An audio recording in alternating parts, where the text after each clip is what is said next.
The Signal Oil Program, The Whistler.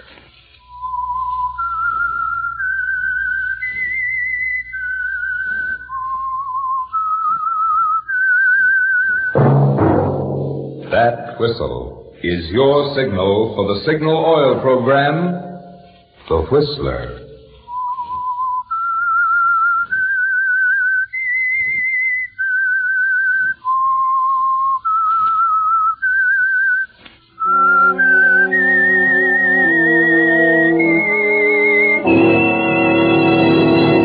I am the Whistler, and I know many things, for I walk by night.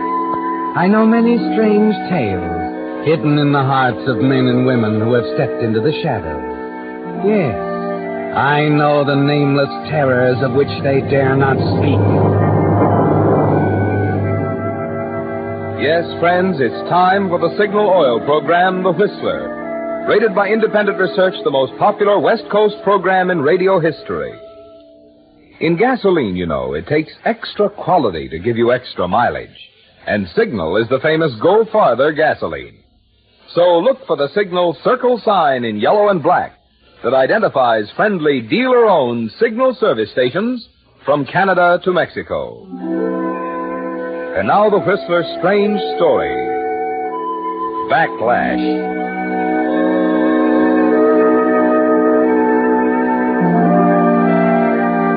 They sat at the table in silence, the dinner almost over. George Turner on one side and his wife Jan opposite him. George could feel the tension between them growing from the moment Jan's Aunt Irene had excused herself to take the telephone call. It was a difficult situation. George had always hated Aunt Irene with all his heart. Only the housing shortage and the prospect of rent-free lodging had induced George to bring Jan to Irene's home and humbly ask permission to stay there. Of course, it was difficult for a man like George to be humble under any circumstances. And by now he was telling himself that it would be the greatest of all possible pleasures to kill Aunt Irene with his bare hands. The muffled sound of her voice was still coming from the next room when George looked up from his tapioca pudding to find Jan watching him quietly. George. What? Well, I don't quite know how to say this, darling. Go ahead and say it. This is Jump on George night, haven't you heard? No one's jumping on you, George. I just wish you'd try to understand. Uncle David means a great deal to me, you know. And So what? What do you owe Uncle David? What's he ever done for you? Oh, is that the only standard you ever judge people by? What they've done for you? The point is that Uncle David's sick, and I feel that it's right to go to him. You mean Aunt Irene feels that it's right? It was her idea in the first place. Why not admit it? It was my idea, too, George. Now, listen to me, Jan. This is no time for you to travel 3,000 miles across the country to visit an ailing uncle. And don't give me that drivel about owing it to him. Unfortunately, it's not a matter of loyalty, it's a matter of geography. Yes. Is that clear? Yes, George. I suppose it is. Mind passing that? Well, Aunt Irene? It was Uncle David's physician, Jan. Long distance. He says it's only a matter of days now. Thank heaven. Oh, George. At least we'll have something new to talk about at dinner. George Turner, if Aunt Irene, please. Well, I wonder what Uncle David thinks. He's always thought the world and all of you, Jan. Why, please, Aunt Irene. I'd rather not talk about it now. Of course, dear. I know how disappointed you must be. After all, Uncle David... Irene, will you forget Uncle David? I will not, George Turner, and don't you dare use that tone of voice on me. This is my house. Good Lord, you have to throw that in my face every night at dinner? Oh, you're just like your brother, aren't you? You look enough alike to be twins, and what's worse, you're cut from the same cloth. Oh, Aunt Irene. Don't stop her, Jan. Don't stop her. She loves it. Like a kid sticking a pin through a bug. Your brother Ed's a criminal. I put him where he belongs. Sure, Ed's a criminal. He belongs in prison, but that's not the point. The really horrible part is the morbid delight that showed on your face, dear Aunt Irene, the day you took the stand and sent him up. Everything I testified was true. Yes, but the only thing that never came out was your reason. You thought if Ed went up, I'd be ruined, and Jan would leave me. Stop it, George. Oh, no. Let's have it all out on the table. You testified against Ed, hoping it would get Jan away from me. You let us come to live here so you'd have a better chance to get Jan away from me. Now you wanted to go 3,000 miles across the country just so you can get her away from me. That's not true. Not a word of it. But by heaven, you've given me an idea. If I thought I could save Jan from the misery you'll bring down on her head, I'd... So at last it comes out. Well, go ahead, Irene. Do your darndest. But I'll warn you in advance, it won't work. It won't work because my brother Ed and I are cut from the same cloth. Remember?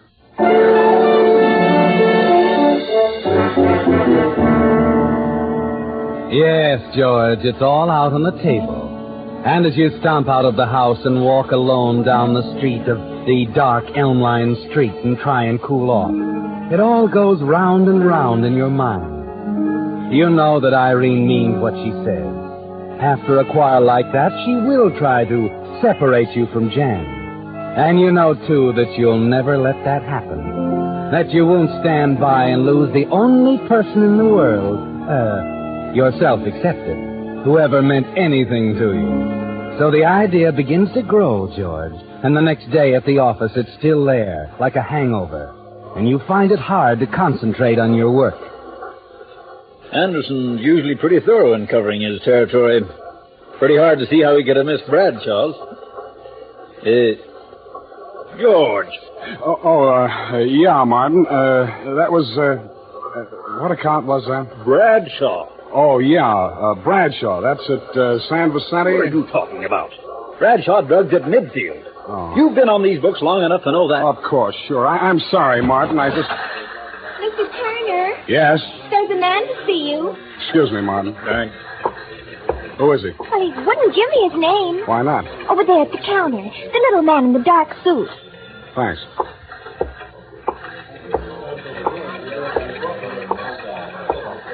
Yes, sir? You're George Turner? That's right. I, ran across a little item I thought you might be interested in. 50-cent piece with a hole in it. What? Where?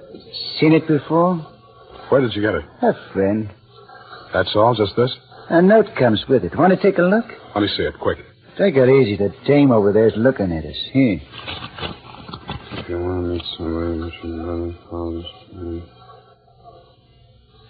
You, interested? Yeah. Yeah, I'm interested. Good. Room 238, Franklin Hotel. 10 tomorrow morning. He picks up the note and leaves, pausing a moment at the office door to toss you a wink. And you look again at the 50-cent piece with a hole in it. It's like a magic charm, isn't it, George? The minute you saw it, the dull ache inside you vanished. Aunt Irene, the crisis, Jan's trip west. It was all unimportant after all, wasn't it? Yes, that 50-cent piece is going to make everything so simple.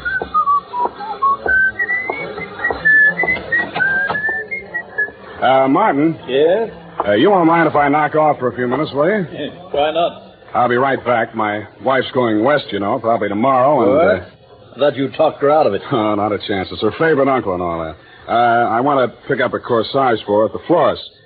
And another thing, Martin, where was that place you bought the candy the other day? That was the best candy I ever tasted. Valentine's on 8th Street. Oh, yeah. Great. I want to get a box for Aunt Irene. It's about time I did something for the old girl.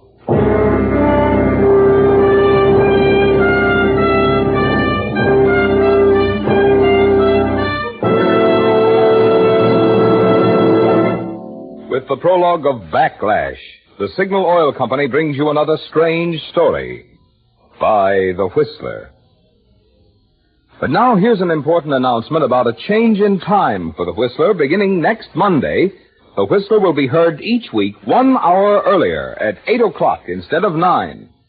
Remember, beginning next Monday, The Whistler, 1 hour earlier, 8 o'clock instead of 9. Friends, at the beginning of this program, you hear me say, in gasoline, it takes extra quality to give you extra mileage. And Signal is the famous Go Farther gasoline. But just what does Signal mean by that word quality? Well, translated into driving language, gasoline quality means quicker starts, faster pickup, smoother, knock-free power. In order for Signal to give you that kind of performance, the thrill of alert, surging power that puts extra pleasure into driving, Signal gasoline must help your motor run more efficiently. And when your motor runs more efficiently, you naturally get extra mileage. That's why Signal says your best yardstick of gasoline quality is your speedometer. Check yours, and you'll find it's true. In gasoline, it takes extra quality to give you extra mileage. And remember, Signal is the famous Go Farther gasoline. Good reason why drivers who want the tops in gasoline quality and those who appreciate extra value are switching to Signal. And now back to the Whistler.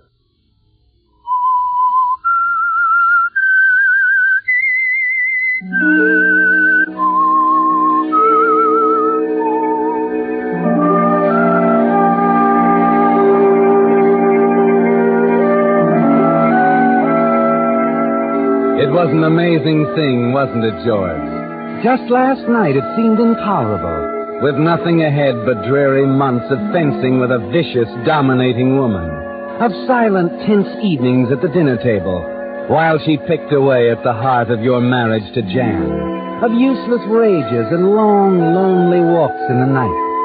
But it's over now. You can see daylight ahead, and the thing that made the difference jingles in your pocket. The 50-cent piece with the hole in it that the furtive little man left with you this afternoon. You arrive home on schedule, a box of chocolates and Jan's corsage held playfully behind your back. Anybody home? Jan? Aunt Irene? Oh, there you are. Good evening, George.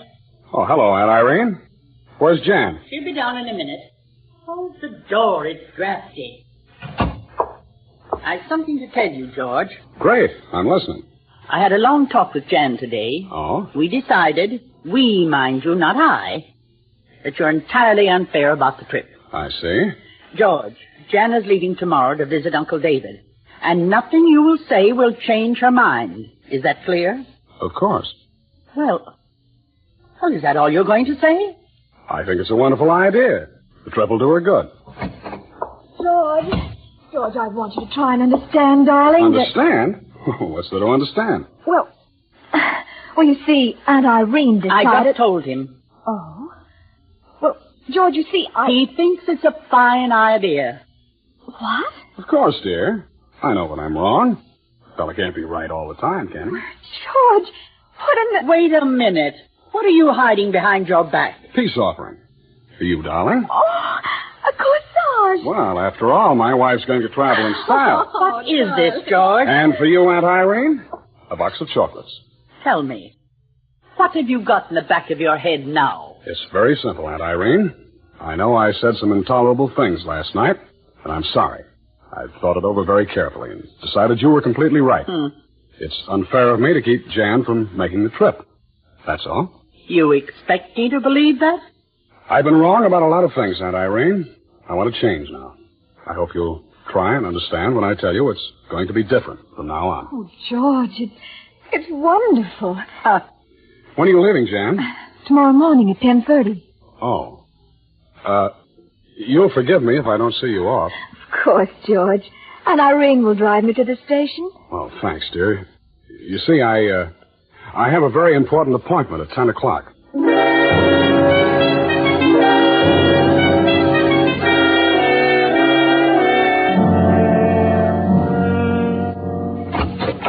Ah, 10 o'clock. Right on time, Turner. Come in. Thanks. This is Mr. Frawley. Dan George Turner. Turner? How do you do? Sit down, Turner. Thanks. We dropped the 4-bit piece along with my note to let you know this is the McCoy. You recognize it, I see. Yeah? It's my brother Ed's pocket piece. He's carried it for years. Mm-hmm. Ed's a nice boy.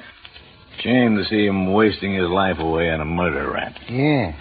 And Dan here likes to help nice guys, just like you said in the note. Yeah, we want to get your brother out, Mr. Turner. That takes an organization, doesn't it? We got one. Takes money, too. Prison breaks don't come cheap. How much? $3,000. 3,000? Maybe it's not worth that much to you to see your brother sprung. Maybe you don't like your brother. No, it's not that. You said he was a nice guy, Frawley. Tell me, does he still have red hair? Or has prison life turned it gray? Yeah, I get it. You don't trust us, huh? Yeah, your brother doesn't have red hair, Turner, or gray. Sandy, like yours. About the same height and the same build. In fact, you could pass for him. Does that satisfy you? I've seen him? Yeah. Yeah, I guess you've seen him all right. But... You think you'd recognize your brother's handwriting? Why, certainly I would. Okay. Take a look at this letter. George, this Frawley is okay. I know you've never liked me, but please make a deal with him. Someday I'll pay you back. Thanks, Ed. Satisfied? Yeah. But how'll this thing work? That's our end. Don't you worry, we got it cased and it can't miss. When's this thing coming off? Don't know yet. But you can count on this. 12 hours after it comes off, we figure to have your brother in Mexico. I see. You want to think it over for a while? No. No, I've done all the thinking over I have to. But, I'll have to scout around to get that money. I can have it for you in 24 hours. Okay? Okay, Turner. It's a deal.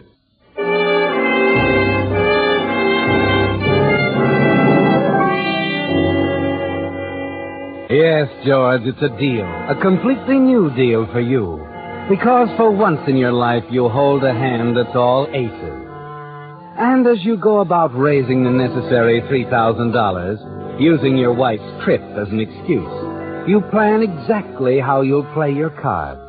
With Jan safely on her way to California. The next day, you manage to get the money to Frawley.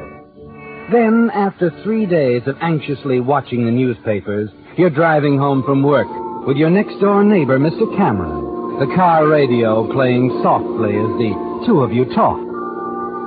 Well, I'm always glad when we're out of that traffic. Oh, yes. You know, I was reading an article on that, George.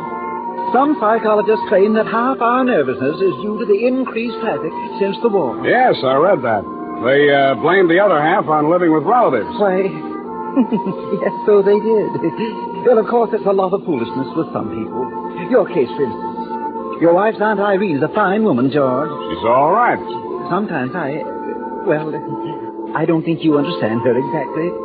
You know, we think a good deal of her down at the garden club. Well, she may be fine at the garden club. But... Now, wait a minute, George. Before you say anything against Let's Irene, skip it. I don't want to talk about her anymore. George, This is Tom Daly with a special item. Let's catch this, huh? In a daring daylight break, 3 prisoners escaped from the state penitentiary this morning, killing 1 guard and wounding 3 others. What? 2 of the fugitives have already been taken into custody by the swift work of state and county officers. The 3rd, however, is still at large. This man is Edward Turner, 37, a life-term killer. Turner is said to be armed and dangerous. He is thought to be... I am sorry, George. That's your brother, isn't it? Yes.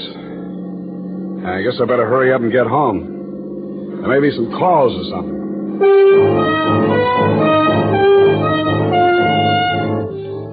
Yes, George, you want to get home in a hurry now, but not for any calls. You want to make sure that Aunt Irene's there, that she'll stay in the house. You also want to get up to the attic and pick up that old bundle of your brother Ed's clothes stored away in a trunk. That's the first thing you take care of. Then you hurry downstairs again to find Aunt Irene pacing the floor. Well, something wrong, Aunt Irene? You know perfectly well what's wrong. Oh, you heard the news on the radio, too. I don't suppose you were going to tell me. Well, I didn't see any point in alarming you. It'll be in the paper soon enough. You'd like Ed to come here, wouldn't you? You're probably counting on it. Oh, now, please, Aunt Irene. Haven't I been trying my best to get along? He'll try to kill me. He swore he would that day in the courtroom. Now, Aunt Irene, he wouldn't try anything that foolish. Why, all the police in the state will be watching this area. This amuses you, doesn't it, George? The fact that I wanted Jan to go away, that I'm alone in this house. You're not alone. I'll be here. And if it'll make you feel any better, I'll phone my friend Lieutenant Andrews. I'll tell him you want police protection. You'd really do that for me, George? Why, sure. So, just take it easy, Aunt Irene. Everything's going to be perfectly all right.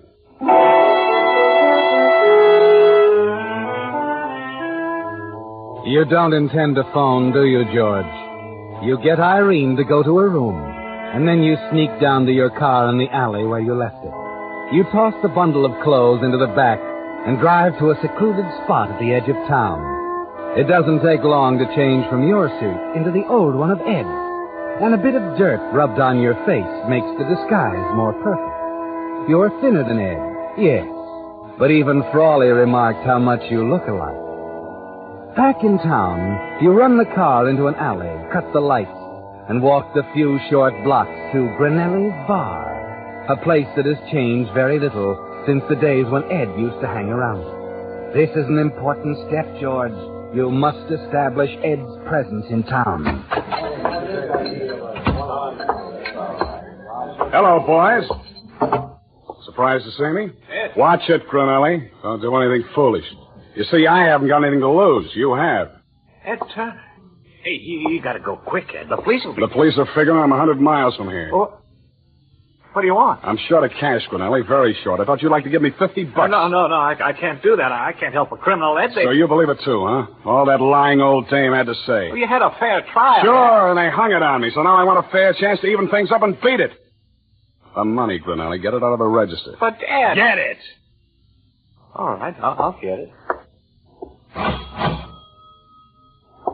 This is no good, Ed. They could close me down. So could I. Thanks. Just don't any of you do anything until I'm away from here. I wouldn't like it. And maybe killing comes easier for me now.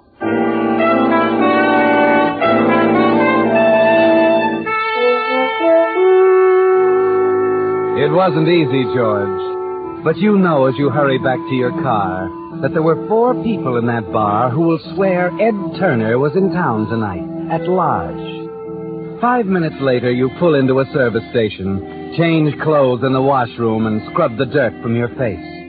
No one pays any attention as you toss the little bundle of Ed's clothes in the back of a truck which is pulled in for gas. The next thing is your alibi, just in case something should go wrong. You drive over to the theater in your own neighborhood. The picture is one you saw a week ago on a business trip. Before going in, you purposely stop and chat a minute with the manager. Then you go inside, take a seat near the fire exit, and sit down to wait. Half an hour later, you decide it's time. You get up, unnoticed, and walk toward the fire door, fumbling in your pocket. Your hand lights on the 50-cent piece.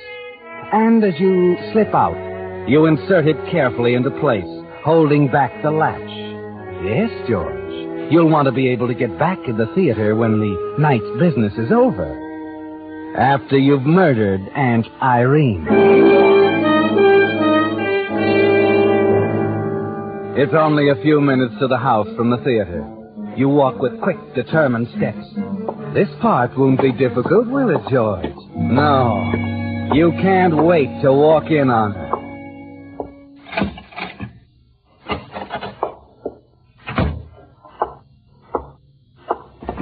Hey.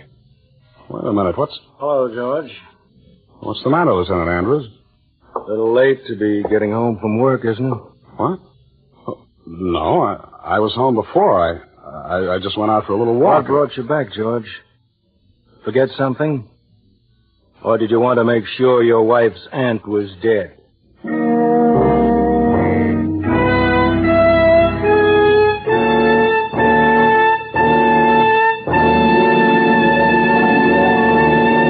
The Whistler will return in just a moment with a strange ending to tonight's story. Meantime, since this is spring, the season when a young man's thoughts turn to love, and also to oil changes, if he has a car, I'd like to say a word tonight on both subjects. Love, that is, and oil changes. If you really love your car and want to keep it young, happy, and purring with contentment, make this spring's oil change a change for the better. In short, make it a change to that amazing new type Signal lubricant that's your guarantee of a sweeter running motor. Signal Premium Motor Oil. You see, because it combines 5 scientific new compounds with 100% pure paraffin base, Signal Premium Motor Oil does much more than just lubricate. In fact, tests prove Signal Premium actually keeps motors 6 times cleaner and reduces cylinder wear 1/3. So remember, if you want a sweeter running motor, if you want to keep wear down and performance up, the oil to change to this spring is Signal Premium Motor Oil. And the place to get it? Your friendly neighborhood Signal service station. And now back to the Whistler.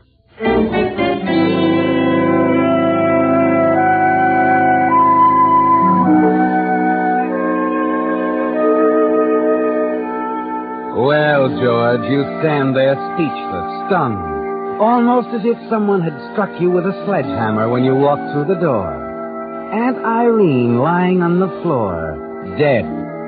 Andrews from the homicide squad staring at you, his lean face full of questions. You never figured it this way, did you, George? Not with Frawley's promise that they'd have Ed in Mexico 12 hours after his prison break.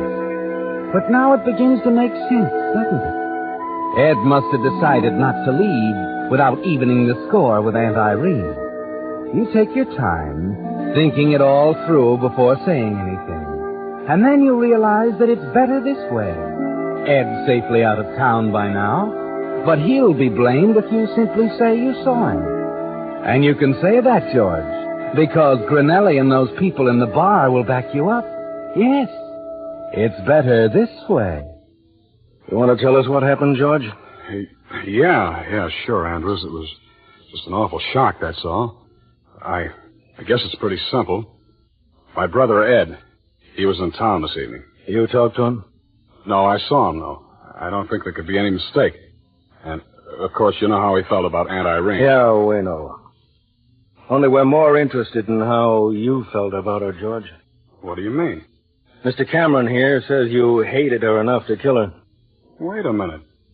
You're not accusing me That's exactly what I'm doing. Yes, only last week at the garden club. Irene... Yeah, you've told us all that, Mr. Cameron. All right, so we did quarrel, so I hated her, but that doesn't mean I killed her. He's lying, Lieutenant. I heard her scream. I heard him run out of the house. It was my brother. It must have been my brother. He swore he'd kill her. You've got to find him. He's on his way to Mexico. He's on his way, all right, but not to Mexico. He was killed less than an hour ago in a running battle with the police. That doesn't make any difference. I tell you, he came here. George, we know you're lying. You see, 4 witnesses are ready to swear that at the exact moment of the murder,